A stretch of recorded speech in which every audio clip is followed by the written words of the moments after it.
বছর ঘুরে যখন আমার ছেলের জন্মদিন আসে, প্রতি বছরই জন্মদিনে তার সুস্থতা ও সুন্দর ভবিষ্যৎ কামনা করে মসজিদে মাদ্রাসায় কিছু টাকা আমি দান করে থাকি। এবার এক কলিগ বলল, "এটা বিদআত। এর মাধ্যমে তোমার ছেলের উপকার নয় বরঞ্চ আরো অপকার হবে। সঠিক বিষয়টা জানতে চাই।" আ এর প্রশ্ন উত্তর হলো যে, জন্মদিবস উদযাপনের এই সংস্কৃতি মূলত পেগান এবং প্রকৃতি পূজারী থেকে এসেছে এবং এর সাথে তাদের ধর্মবিশ্বাসের একটা নিগূঢ় সম্পর্ক কিন্তু আছে। একজন মুসলমান হিসেবে আমরা এজন্য জন্মদিবসকে কোনোভাবে উদযাপন করতে পারি না। জন্মদিনকে কেন্দ্র করে এই যে আপনি মসজিদ মাদ্রাসা দান করছেন বা বিশেষ কিছু করছেন, এটাও এক প্রকারের উদযাপন এবং এটাও সেই দিবসটাকে প্রমোট করার নামান্তর। আপনি মৌলিকভাবে আপনার সন্তানের কল্যাণ কামনা করে আল্লাহর কাছে দান সাদাকা করতে পারেন। সেটার জন্য আ আপনাকে বিশেষভাবে আ আপনার জন্মদিবসকেই কেন বেছে নিতে হবে?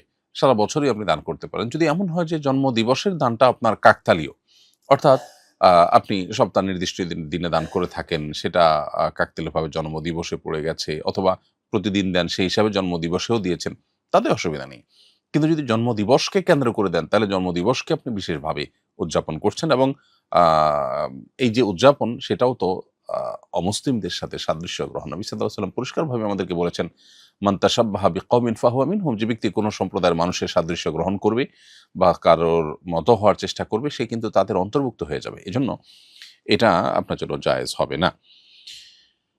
তবে আপনার কলিগ যেটা বলেছেন বেদাত, এখানে বেদাত হওয়ার ইস্যু নেই। কারণ আ বেদাত আসলে কোনো ভালো কাজ কেউ যখন করে, কোরআন হাদিসে যেটা নেই সেটাকে সওয়াবের আশা যদি করে, আপনি নিশ্চয়ই জন্মদিবসে দান করলে সওয়াব হয় আলাদা, এরকম কোনো বিশ্বাস থেকে করেন না। যার কারণে বেদাতের সংজ্ঞাটা এখানে ফিট হবে না। বরং এটি নাজায়েজ এবং গুনাহের কাজ, যেটা আ আমাদের পরিহার করা উচিত।